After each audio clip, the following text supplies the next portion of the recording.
everybody. Hi, friends. Well, from beautiful, finally winter in Salt Lake City, Utah, It's Thank God I'm Atheist. the podcast. I'm Frank Feldman. And I'm Dan Beecher. And coming up on the show today, Dan, it's now officially 2024. Yeah. And in the United States, that means... Oh, God. You guys. It's an election year. So we're going to be talking about how to survive this election year. Even if you're not in the United States, we know how much our elections dominate. They've got to be every stressed, news or cycle. just stress you out. Yeah. There's got to be some stress about the potential return of one Mr. Donald Trump to the White House.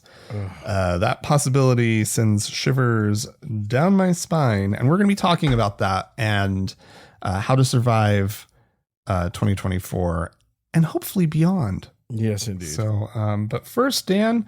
Well, before we get into anything, were you going to launch into this?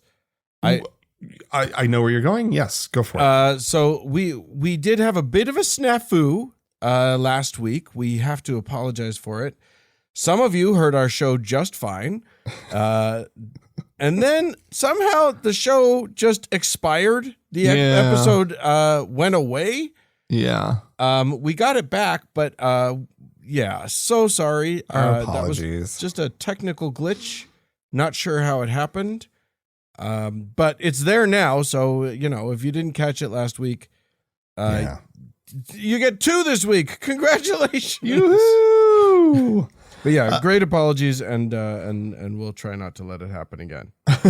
All right, but it's time for news, Dan. It's time for stuff that happened this week, and it's time for news. And I want to start with a story that comes to us from Italy. Okay. And sort of speaks to the ripples through Catholicism that the Pope Francis administration continues to cause. He's a maverick. He is indeed. Dan, a parish priest has been excommunicated. What? For publicly committing an unforgivable act. Dan, he dedicated his homily on December 31st to marking the anniversary of the death of Pope Benedict the 16th, right? Okay. Who he named as being, quote, the true Pope. Whoa. Who, quote, never fled the bark of Peter. Throughout the homily, he detailed sort of what it means to be, quote, a real priest and a cardinal versus those who would side with Bergoglio and his mercenaries. Bergoglio being Pope Francis. Well, I don't know what that reference is. What does that mean, Bergoglio? Is that a Bergoglio? That's his actual name. That's his his last name. I forgot that he has a name. He's not really. He wasn't born Pope Francis. His mother wasn't like, we call you Pope Francis. Oh, he's not Italian. There you go. Anyway, he said that the See of Peter is currently occupied by a, quote, Masonic Jesuit tied to a group of globalists, an anti-Pope usurper. Whoa. So that is strong. Here's the thing. This is so strong on so many levels because your guy, your Mr. Benedict, he fucking quit. You're going with the quitter over, and then you're calling usurper a guy who was duly elected in the way that popes are elected. Like he didn't scheme and contrive. It's not like he had Benedict killed and then, when it swooped in. Right. Yeah. Oh, that he had. Right. Well, maybe they would actually fear him if he had. Yeah, exactly. No, I mean, he's the guy that never thought he'd ever be Pope. Right. Yeah. It was kind of the politics, like, apparently, supposedly favor the conservative 100% in the process. And here's this guy who, for whatever reason, as whatever your opinion of him as of being a reformer, right, or not, the man is taking very small little baby steps toward modernizing some of the attitudes of the Catholic Church. Yeah, on issues like, gay marriage and the women's role in the church are the two that sort of spring to mind. Like, we're talking fucking baby steps. Yeah, and just the weest little. Yeah, it's not like you can't recognize Catholicism anymore, right? Because of Pope Francis. Anyway, the priest's bishop, Simone Giusti of Livorno, and the priest is Father Ramon Guidetti. The bishop, has issued a decree that announced the priest's excommunication. He declared that Father Guidetti had incurred automatic excommunication. Apparently, this doesn't require any sort of due process. There's canon law that deals with offenses against the faith and the unity of the church, and it's just like, dude, you stepped across the line. Be gone with you. Yeah. Let's see. This is from the statement. The priest, speaking of the priest, had publicly committed an act of schismatic nature, refusing submission to the Supreme Pontiff and communion with the members of the church subject to him. The priest, the statement says, is henceforth suspended and removed from his office at the parish, and he cannot exercise any priestly functions.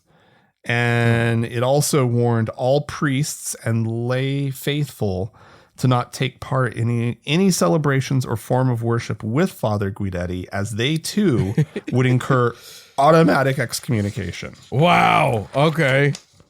I mean, look, it's your club. You get to make up the rules. So go ahead. I just think it's so, I mean, yes, it makes sense to me that if you're like, this Pope sucks, and you're a Catholic priest, this isn't like, you're not an elected official. Right. It's his club. They should kick you out. Yeah. I mean, if ever there was a you don't get to question the guys at the top organization, it's the Catholic Church. Well, and this bishop clearly understands that. Yeah. And he's just like, oh, nope. I'm not dealing with this. You're out. you be gone. What you potentially are going to cause to have rained down upon us. Yeah. Be gone. Be gone, you. Your frock is, you are defrocked. You no longer are frocked. I unfrock you. Remove your frock immediately. Do you think they make them turn in their frock and their collar? They should. The way that cops have to turn in their badge and their gun. It feels like they have to do that. Oh golly. The frock though it makes me think of like the gown. A cute little party dress? Yeah. Yeah. Hmm. I mean, what else do you I mean, they're priests. They're into something. Yeah. And now this guy gets to go and do whatever kinky nonsense. My guess is this guy is going to have a popular podcast after this. Yeah, the book deal's already there. The ink is dry on the book deal at this point. All right. Well, I'm going to take us to just a little outside of Chicago, where there has been a dust up at a public high school. This is Jacobs High School in Algonquin, Illinois, which is a suburb of Chicago. Mm-hmm. And apparently what has happened, a Muslim family is suing the school district, or was suing the school district, because their kid came home Christian. Now that's funny to me. Whatever. But what isn't funny is that their accusation is actually very serious, which is that one of the teachers was proselytizing to the kids. Oh God. In school. Yeah, that's a problem. The teacher in question is one Pierre Thorson, 2015's Educator of the Year for Kane County, Illinois. Really? Oh, yeah. Oh, okay. And a teacher of, what was it?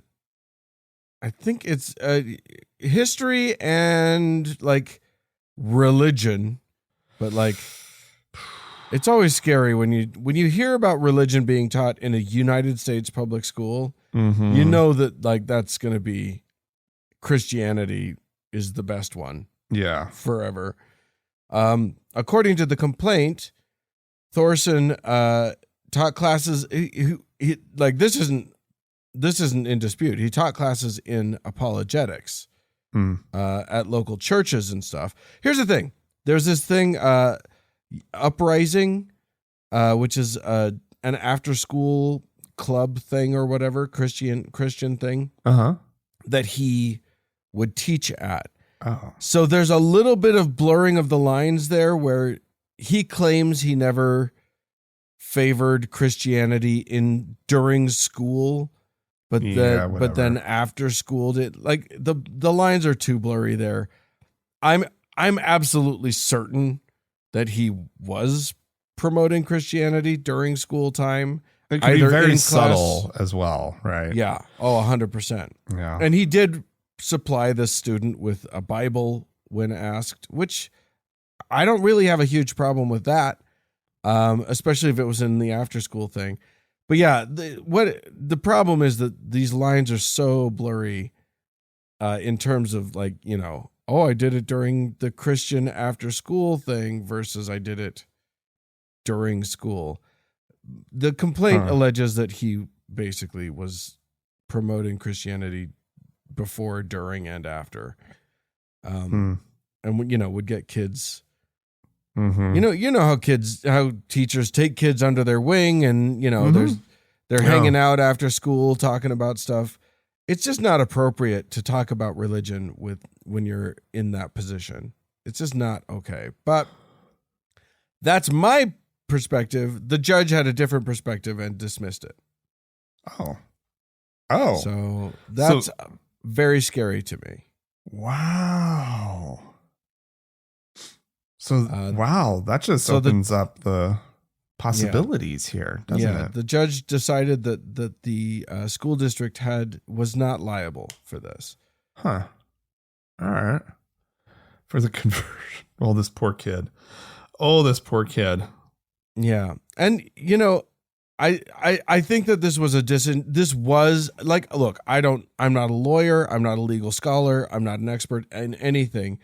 But it has the smell to me of an activist judge, of a Christian activist judge. Yeah. In part because one of the claims by the family's attorney is that when the parents informed, this is a quote, when the parents informed the district of their concerns about Thorson, he was investigated, disciplined, and transferred to another school. Oh. That doesn't happen when everything's gone fine. Yeah. I smell a rat. Yeah. Yeah. I mean, to just sort of argue the other side, the judge may have, I mean, oh God, I can't get on board with this judge. Please don't argue the other side. Let's just leave it at this. I can see a scenario though. I mean, you're sort of saying, well, I mean, if the school found out, the school could also have overreacted in a different scenario, right? I don't think that that's sort of a blanket sort of statement of like, right. Well, I mean, just the school did this, they looked into it and they came up with a decision, so it must be right. I agree. In this situation, you're probably right. I think that more broadly, that could be problematic. But this judge is a problem. Yeah, they are appealing, so we'll see what happens. But yeah, I mean, it's part of the trend, and we're going to be talking about this later in this country of like giving the go. You know, we've got Christian judges. You know, the Christian right has been on a 40-year campaign of quietly installing Christian favoring judges, Christian, like, you know, the Federalist Society has been working their butts off Right. to install theocracy in our country. Right. And it's working. Yeah. So, well, anyway, we'll hit that at the end of the show more. Well, you're about to hear more about it right now, Dan. Oh, good. Up there in Michigan, there's a Republican state representative. And when you hear the story, you will not be surprised that he's a Republican by the name of Josh Shriver. So I guess up in Michigan, they had one of those nice satanic temple nativity displays or Christmas displays.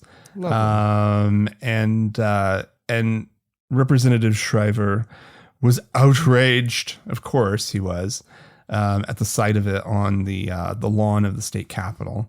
Won't someone think about his feelings, please? Well, he's thinking about his feelings. Shriver has announced that he will be attempting to strip tax-exempt status from non-theistic churches in response to the nativity display or holiday display, whatever it was. The non-theistic is his way of thinking that he's getting around, like, the idea. What he wants to do is just say, if you have Satan in the name, you can't do it. You can't be real. Yeah, he's working to try to define what a church or religious group is, right? Yeah. In this country. Also, I mean, I don't know if this can really be done at the state level. This is a state representative, right? Right. But maybe there's something at the state level that he could have done if he has enough support for this. Let's see. This is what he said on a radio program called Your Defending Fathers. It sounds like it's a local program to North Michigan or something like that. He says, I actually am working on a policy right now.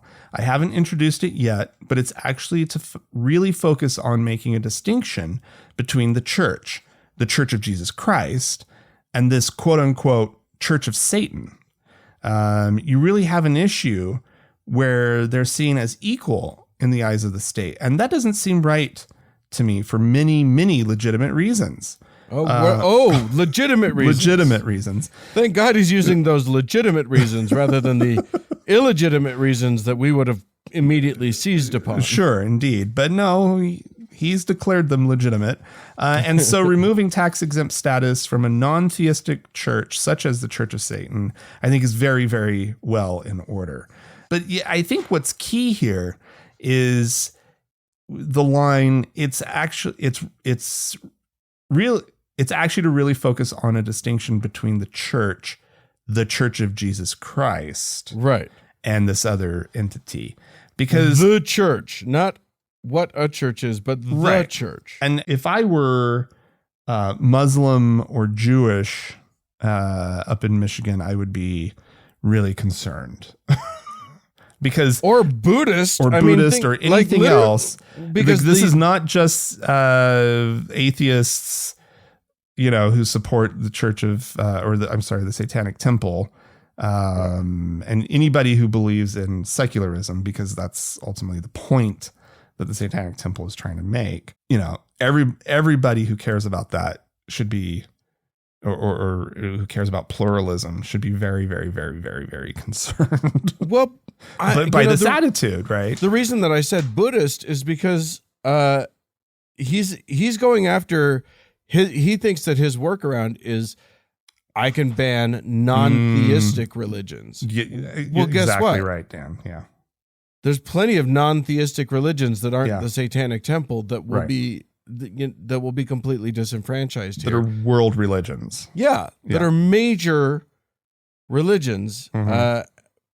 And here he goes, just like, well, I don't mind if you're not Christian as long as you believe in Jesus. I feel like that's if we can just agree that a religion is just any religion in the whole wide world with Jesus as its center that calls itself Christian. Wait, did I say that part out loud? I don't know. Yeah. So I don't know how far he's going to get with this. But just the fact that that this guy's out there and there are many more like him and similar thinking people who, and also I've got news for him. Like, I highly doubt that even if he could succeed at stripping the Satanic Temple of any tax exempt status that it has in the state of Michigan, they're still going to be out there doing their work, right? Yeah. Like they're this whole, I don't know, the whole tax exempt thing for religions at this point should probably be stripped anyway. But yeah, like, it just doesn't seem right. Like, the argument that they're doing some great social good, when that's clearly not how they're using the money,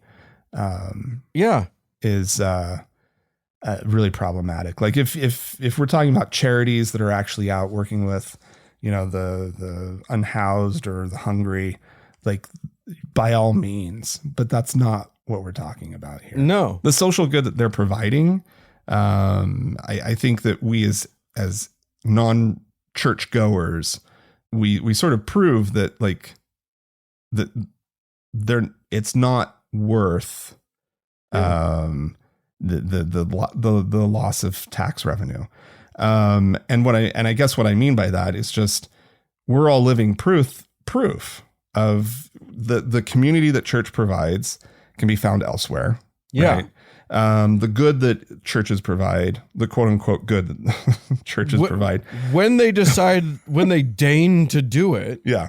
Can easily be provided without churches. And so, like, at this point, and I don't want to, like, say maybe our quiet part out loud, but I think that, I also think that the Mormon Church in particular is a really good example as to, like, why they're just going to hoard the money. Right? Yeah. Or use it to buy jets, or use it just to, not do the good that supposedly, and previous generations have just unquestioningly accepted that they do, and they don't. Bullshit. Yeah. We're calling bullshit. And I will provide an example of that. Oh, good.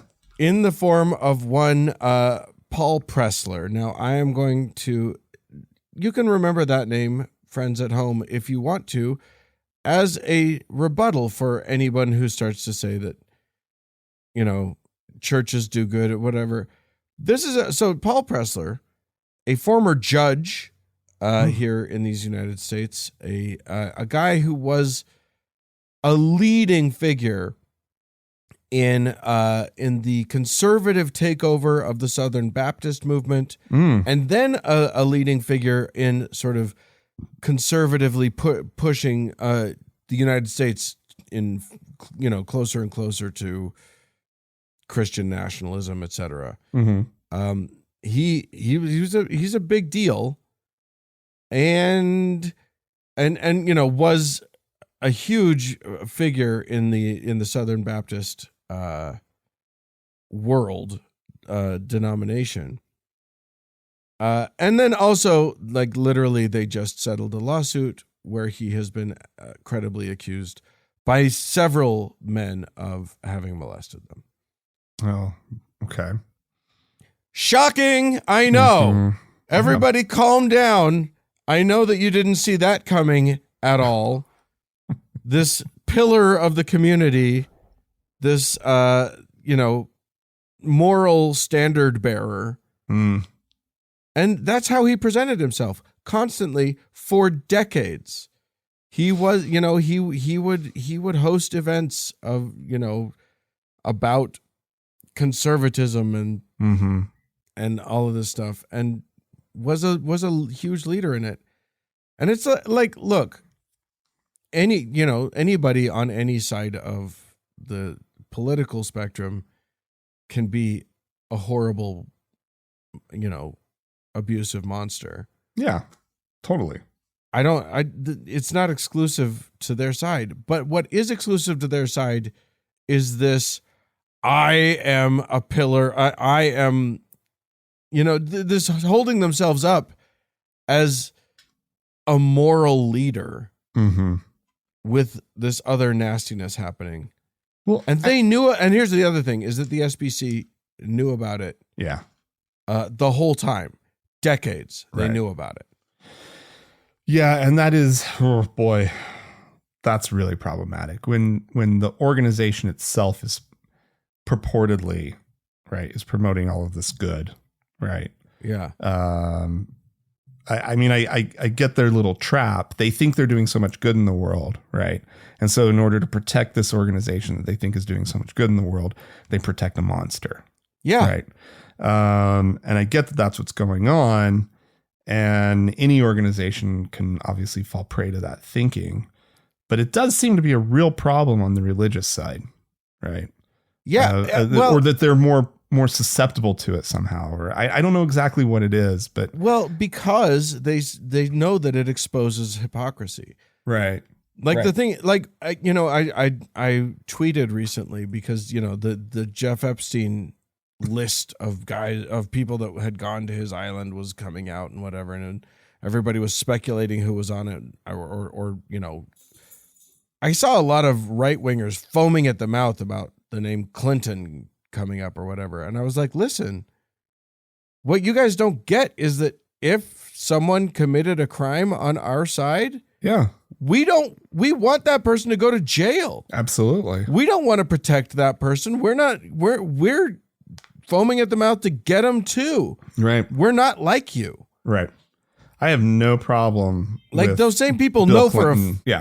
Those same people know for a fact that Trump had plenty of dealings with Epstein, right? And they don't talk about it. They pretend, or they deflect and they divert, or they claim that it's not true, or all this other stuff, or whataboutism, or whataboutism, and it's just like, no, yeah, that makes you a monster a monster in association, yeah.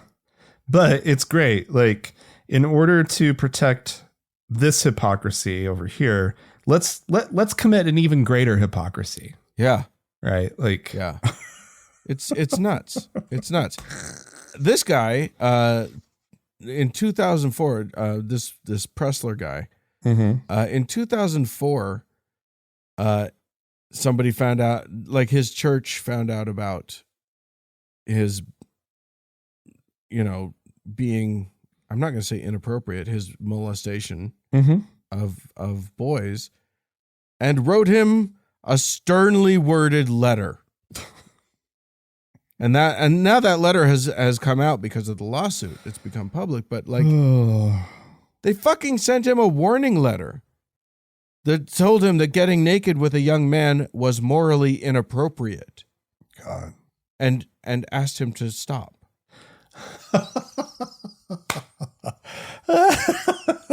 Wow.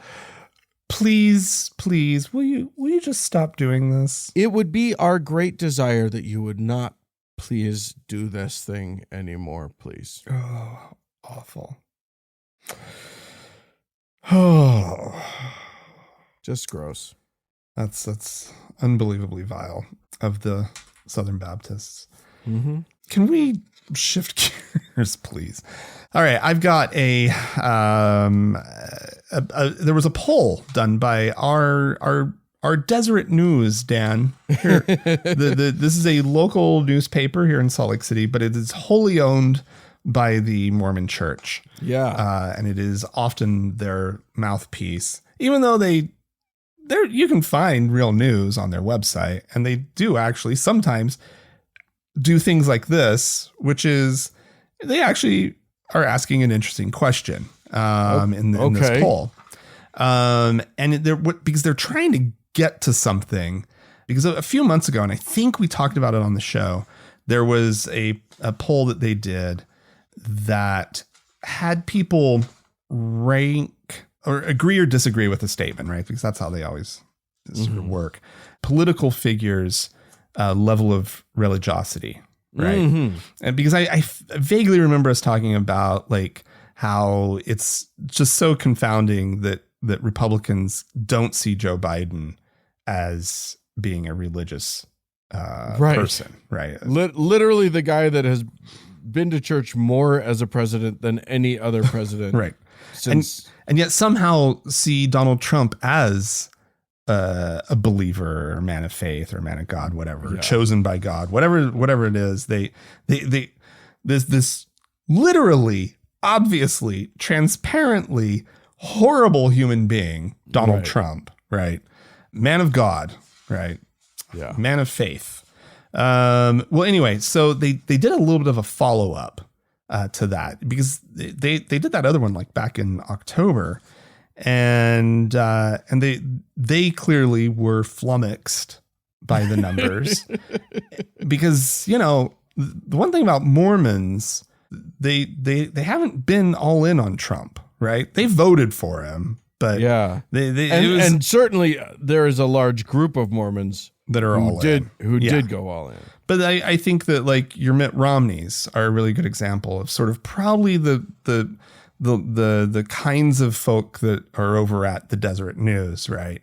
Of these people who are just like, what? Donald Trump? Why? And so they asked in this next one, they had people respond to these same questions saying, is this political figure a person of faith, right? Republicans come back at 64% saying Donald Trump is a person of faith, 13% for Joe Biden, 34. Then they threw Mitt Romney in the mix. This is also a national poll. This wasn't like a Utah poll. Okay. And then they threw Mitt Romney in as sort of, he's a very known figure because he formerly ran, you know, for president. Right. And he's been a prominent, you know, senator these last 6 years. And so 34% say, you know, believe that Mitt Romney is a person of faith, that are Republican. Did they define what a person of faith is? Well, let's get to those numbers in a sec, or to that question in a sec. Democrats, 10% say Donald Trump is a person of faith. 69% say Joe Biden is, and 53% say Mitt Romney is. Now, what's interesting is that 64% of Republicans saying Donald Trump is a person of faith. That's up from 53%, 11 points up from just October. That's crazy. Interestingly, Pence, came in at 56%. So less than Donald Trump. What? Let's see. And they also, more Republican voters said Trump was a person of faith than several of his opponents in this upcoming presidential primary. Nikki Haley, 44%, Ron DeSantis, 34%, Vivek Ramaswamy, 22%, and Chris Christie, 22%. But then they asked this question. They were asked whether they considered this list of politicians to be religious, separate from being a person of faith, right? Okay. And the numbers shift around, right? Only 47% said Trump was religious of Republicans. I don't know what's happening. Okay.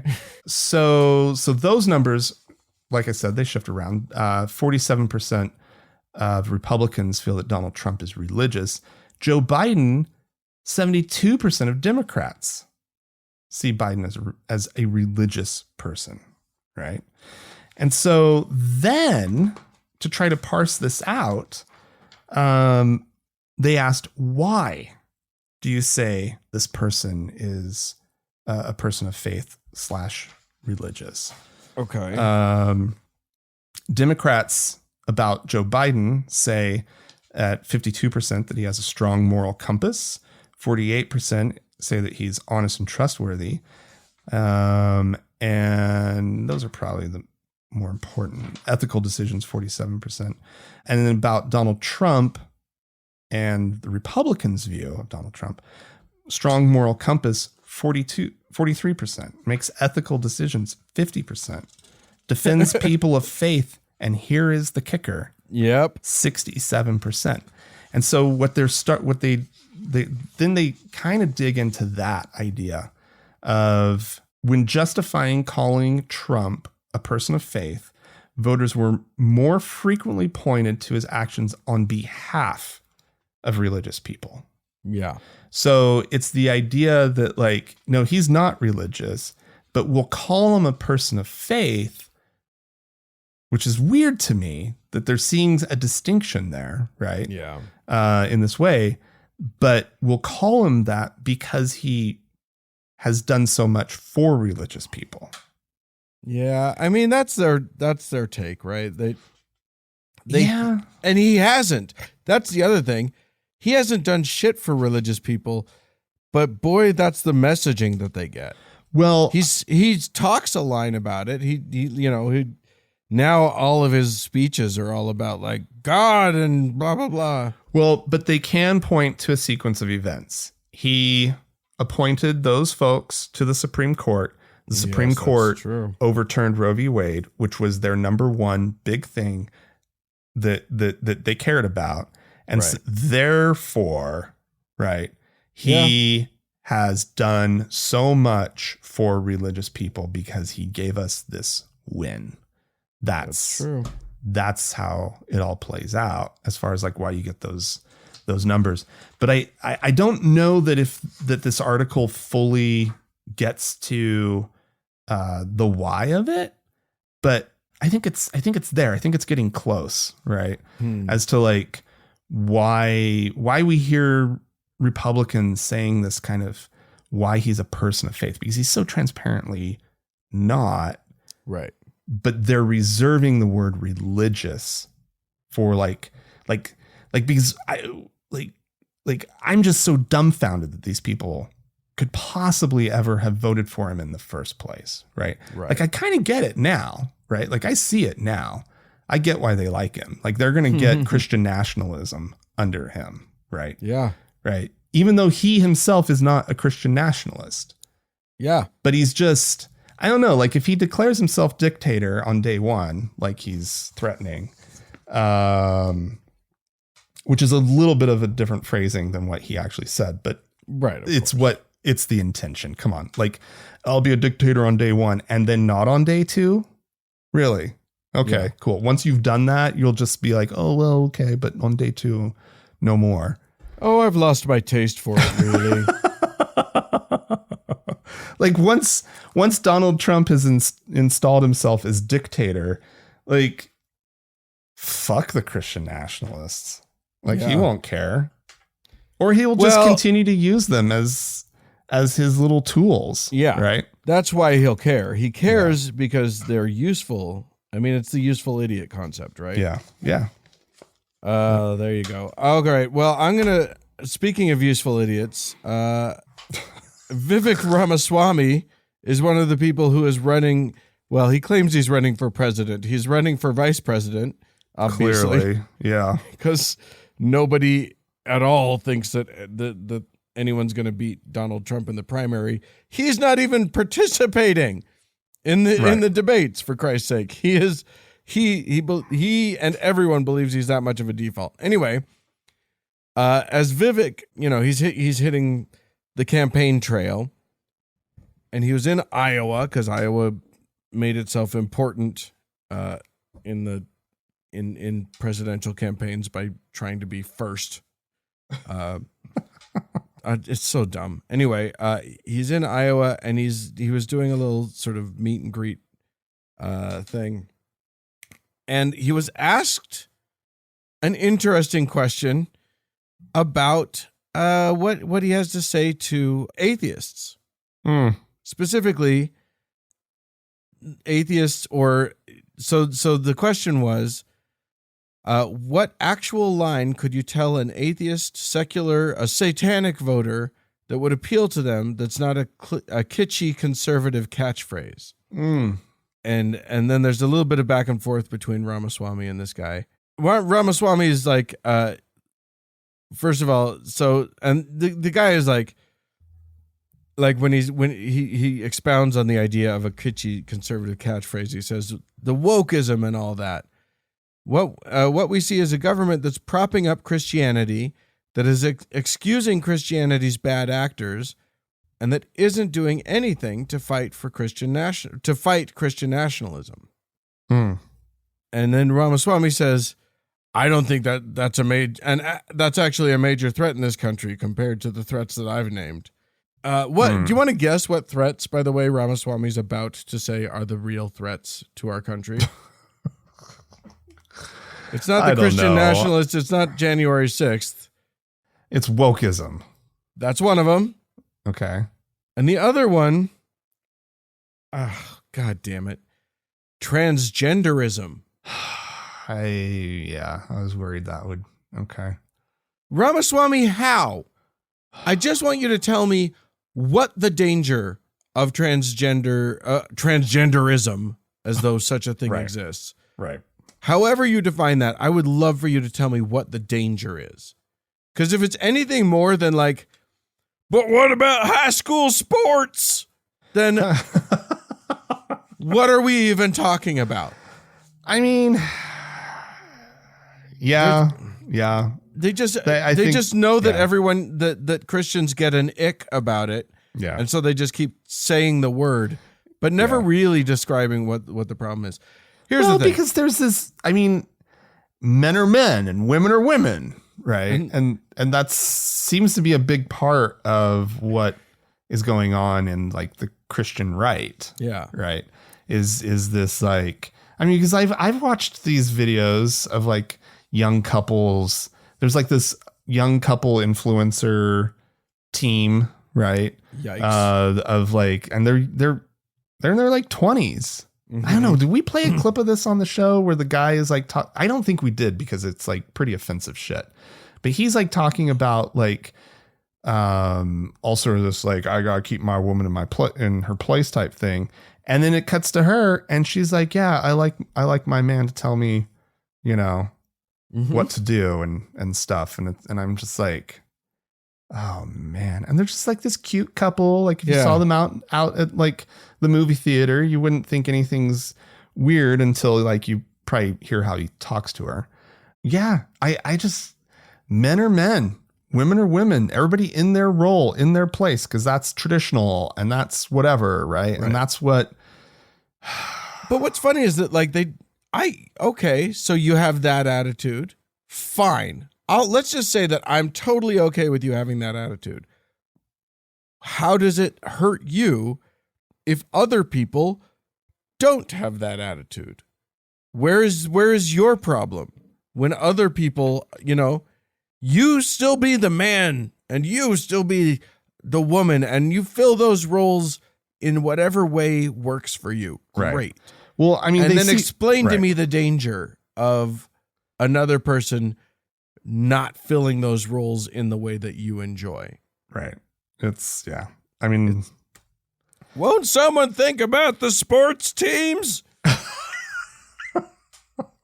Anyway. It's the sports teams. It's the perceived whatever weird thing, you know, I think the kids. It's the children. It's the influence on their children that they don't want because they don't like, you know, gay people and transgender people so much, right? The thought of having someone in their family who belong to, you know, either of those two groups, right? Yeah. It's just like it is a fate worse than death, right? It is. And well, literally, like you of course we think they're being silly, but this is what these people believe, right? Yeah, you hear them talking about, I would rather have a dead child than a gay child or a trans child or whatever. And it's like, and then when push comes to shove and it actually happens, no, the fuck you wouldn't.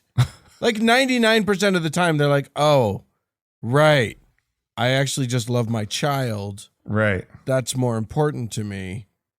Oopsie doopsie. Yeah, it's so dumb. It was on a slightly different topic, but I heard some conservative fellow say something along the lines of like, it's just different when it happens to you. Right. Yeah. And I was like, because then you actually do some thinking. Yeah. And it's like these people, and I mean, we know that overall the real problem with conservatives generally is an unbelievable lack of empathy, right? Toward their fellow man, fellow human. Frequently bred from insulation from everything else. Like, I don't know anyone who's not like me. Right. Therefore, everyone who isn't like me is weird. And then the situation you describe of like conservative parents having like a gay kid or a transgender kid, and all of a sudden, and maybe they don't handle the coming out, or the learning about very well. But it's funny how you're right. Most of them end up being like, well, okay. Yeah. If it's little Jimmy, I guess I can. He was our precious little. I love Jimmy. Jimmy's still Jimmy. Yeah. Even though Jimmy's a different gender. Or Jimmy's not still Jimmy, but it's still the same person. Yeah. Right. Yeah. Oh my God. It's so dumb. Anyway, I was going to give Vivek a little bit of props for actually recognizing that some of our founding fathers weren't like, at very least, he recognized that Thomas Paine was an atheist and that his favorite founding father, as though you're collecting trading cards on the subject, his favorite is Thomas Jefferson, and he was a deist. I was going to give him props for that, but you know what?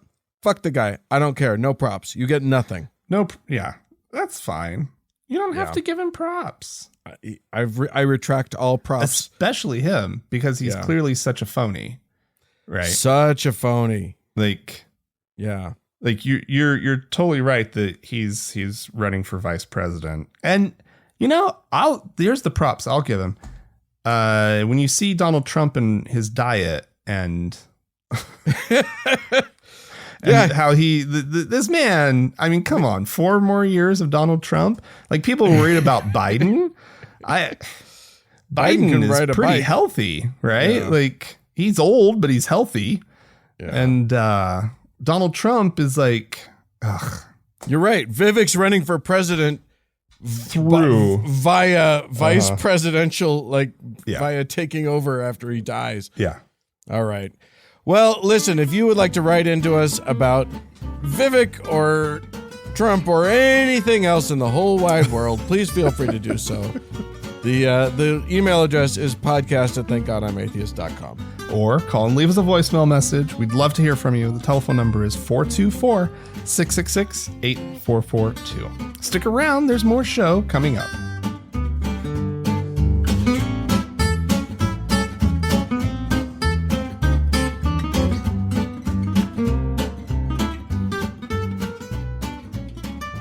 Well, Frank, apparently we're not the only people who are allowed to have a podcast. And that we were, though. Right.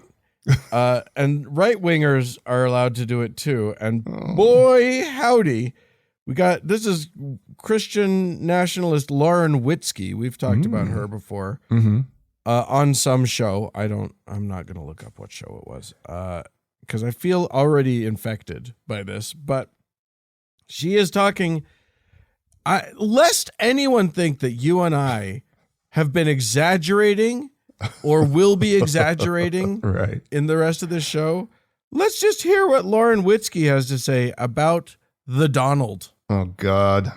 Because we don't have a country anymore. It's just time for a theocratic monarchy. King Trump for life. Let's go. Hey, I think if we had a monarchy, there'd be a lot less corruption because you can't be bought.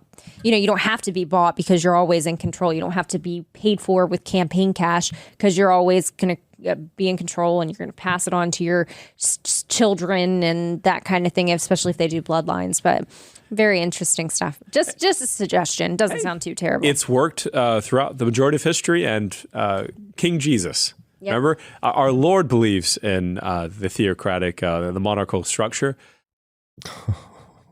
How about that? Well, I mean, let's let the Lord decide how our government is meant to work. The grand irony of this sort of thing being that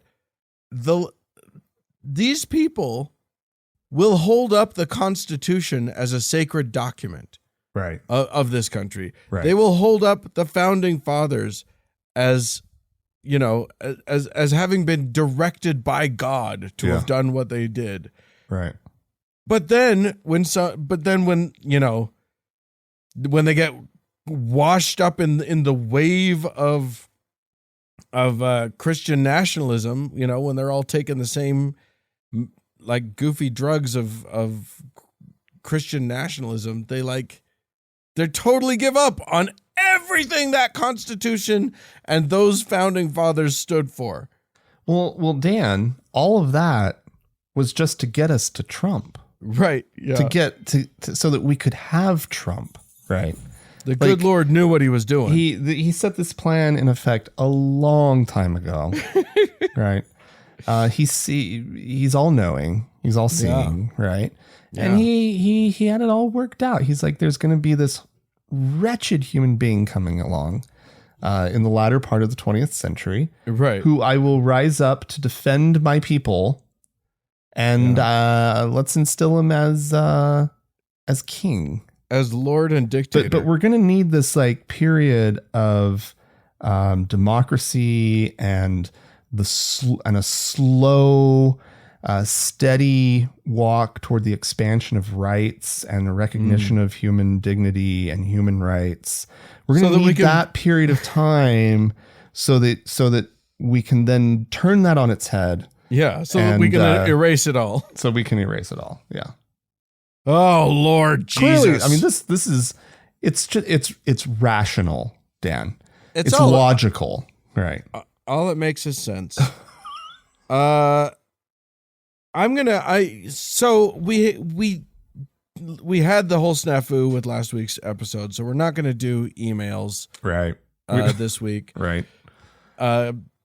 But we do have some folks to thank. Yes, we do. We'll launch into that. I'll start us off.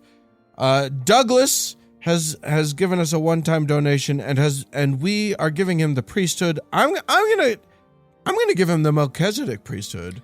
Douglas, you are an elder, so bless you for your elderhood. Well done, Douglas. Yeah, congratulations. By the way, elders are 19, so I think 18 now, Dan. Yeah. So don't get too haughty about the. We're not calling you old, is what I'm saying. Just because it says elder. Right. And then over on Patreon, we had a handful of new people sign up. We have 3 new deacons by the name of Josh, Lily, and Brendan. So Thank you to the 3 of you. We have a new teacher by the name of James. And we have a new prophet, seer, and revelator, Dan, by the name of Alan. Oh my goodness! So Alan now has he's a seer. He can see. Yeah. And the magic reveal. Powers. I feel like we have to do what he says now. I don't know. I feel like that. Alan is now he's the boss of us. I'm not sure about. I don't think that's true. You're not ready to give Alan that much power. Probably not. But there is somebody, Dan, and we'll get to it in a second. Because if you'd like to join these fine folk. And please do. I know that it is a time that is difficult for everybody. Yep. I don't know if people know this, but like podcasting in general has taken a real hit over the last year or two. Yeah, and there's a big thing that's happened, and so it's understandable. There's been a lot of uncertainty in the economy. So I mean, I get it, right? But totally, it does we're not mad at anybody or upset. No, but it's just the reality of the time, right? But if you would like to make a lovely New Year's gesture, toward the show, which it kind of feels like that's what happened. Is people were like, "Ooh, new year, new me, and a new support of Thank God I'm Atheist." So you can go to our website, thankgodimatheist.com, and click on the support tab. And there's options there. And as always, Dan, as I alluded to before, there is probably one person who we do have to pay attention and listen to. Yeah. Fortunately, Davis has not made us do anything we don't want to. Indeed. But probably could. Our Lord and Savior. Our Lord and Savior, Davis! More show coming up.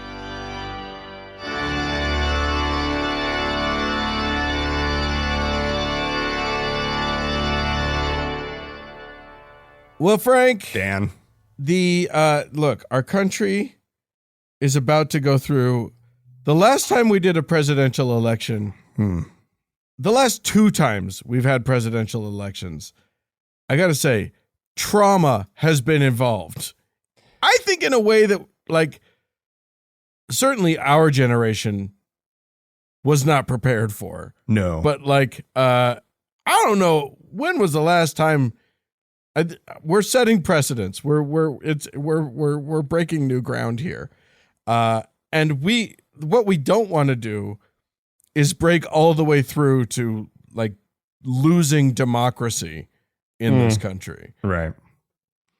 It's scary right now. This is here's the thing. You and I discussed before going into this episode what we're going to say, or what our approach is to how to survive this election cycle. Yeah. Yeah. And I think we both immediately were like, don't pay attention to it. Like, bro, it's you like, you asked the question and I was over here just like, I can't even face it. Yeah. Like it's just so awful. And then you were like, I just don't want to even pay attention. I'm like, yeah, I know. Yeah.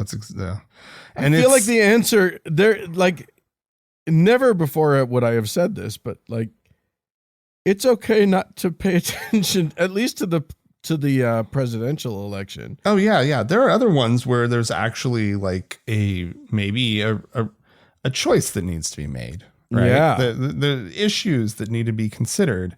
Local elections are super duper important, and like really, like those really need to be watched. Yeah. But guess what? And ours is not a political show, and this is not. I don't like endorsing a candidate over another candidate on our show. I don't want to do that. I don't know that it's an endorsement though, Dan. That's true. That we would be making toward one of the two presidential candidates. Because like we kind of were like, well, what is like, there's only one argument, right? There's truly only one issue in this presidential election campaign, whatever. And that's the preservation of democracy. Right. Yeah. Like that is it for me. Right. So the not paying attention. Wait, are we saying we've become single issue voters? When this issue is in the mix, yes, the preservation of the democracy is the only issue that matters, right? And I know that people have issues that are incredibly close to their heart, but your issue, you won't have a say on that issue if democracy goes away. Yeah, right? I mean, that's the thing. There are totally valid reasons to dislike Joe Biden. Oh, sure. Yeah. And to disagree with actions that he has taken, with decisions that he has made as president. Which we do not need to name because right. Yeah. It's because there's a very clear line of distinction between a bad president that we would all totally survive another 4 years of, regardless of how it shakes out. Mm-hmm. I mean, okay, I already hear someone screaming at me, well, people in Gaza won't survive it or what. No, you know what we're talking about here. Right. It's literally, the question is, do you want the theocracy that Lauren Witzke was talking about earlier to come true? Or do you want secular government to have even a hair's breadth of a chance in this country? Right. Because that's what we're talking about. It's not about these two men. Right. Well, these two old, doddering, like way too old, both of them. I don't want either of them to be the president. I genuinely don't. I don't like Joe Biden has done a few things that I approve of and some things that I don't approve of. But I'll tell you this. I don't want Joe Biden to be the president. I didn't vote for Joe Biden in the primary. But it's not about him. It's about the other guy. Right. This is not a lesser of two evils. It is like, it's evil. It's true evil. Like, I don't know if true evil has ever been on, like, everybody's always like the lesser of two evils. And it's like, Yeah, I guess I can kind of see it, like, you know, when it's who you didn't like George W. Bush, right? Yeah. Right. Like, and maybe you didn't really like John Kerry, right? Right. Yeah. But it wasn't the same thing. No, it's not the same thing. It's not the same thing at all. So whatever your single issue, whatever your pet issue is. I wouldn't call it a pet issue, but like there are issues that are important to people. Yeah. Fortunately, a lot of them that I think are out there probably do align with just having a Democrat in office, right?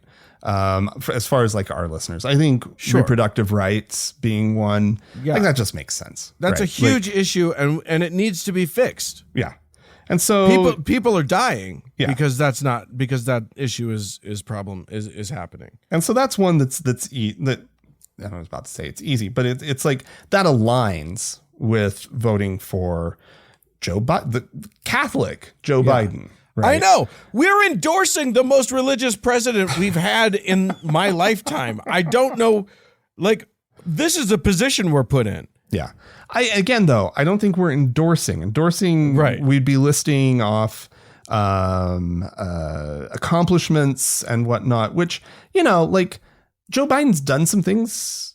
He actually has lots of accomplishments that I think in the long run are going to be really good for the country. Yeah.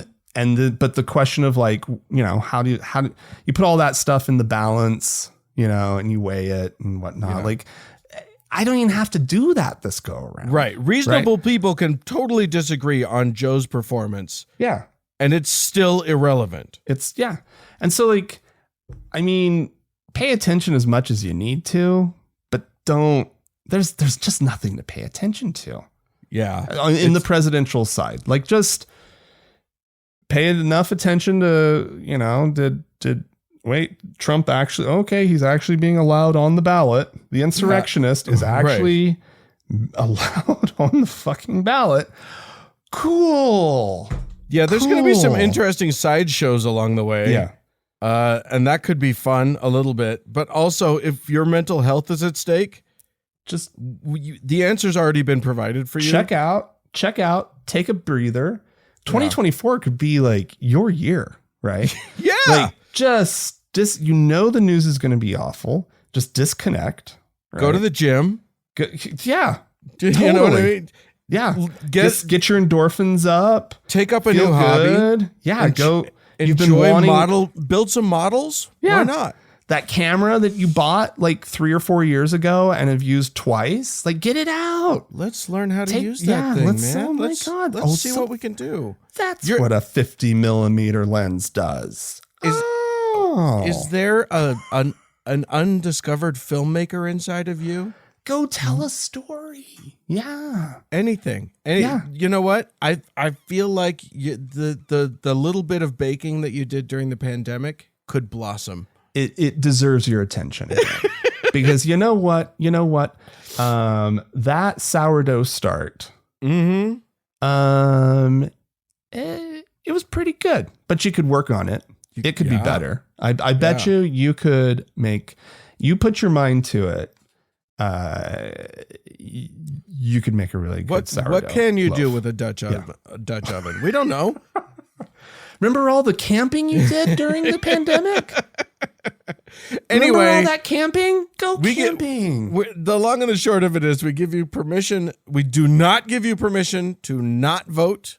And we do not give you permission to not vote for the guy who's going to beat Donald Trump. You don't get to vote for anybody else. Yeah. And you have to vote for him, even if you're holding your nose the whole time. There's just literally nothing else for it. You have to. Yeah.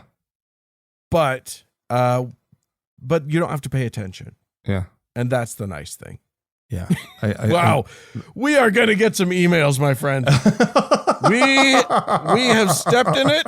We're going to get the emails. If you would like to be one of the people to email us, either in angrily, support. gratefully, it's going to be a tidal wave of support, Dan, for our it might be our stance of just plug your ears, plug your nose, and let's get through this thing. And let's get through it. If you would like to write into us, feel free to do so. podcast@thankgodimatheist.com. Or call and leave us a voicemail message. We'd love to hear how angry you are. The telephone number is 424-666-8442. Yeah, go to the Facebook page, facebook.com/TGIAtheist, and click the like button. And if you'd like to join one of our members-only lounges, you can do so by going to our website, thankgodimatheist.com/members-only. Yeah, thanks so much to the Red Rock Hot Club for the use of their music. And thanks to Gordon Johnston for the use of his music. And thanks to all y'all for tuning in. We sure do appreciate you. Thanks so much. Bye-bye.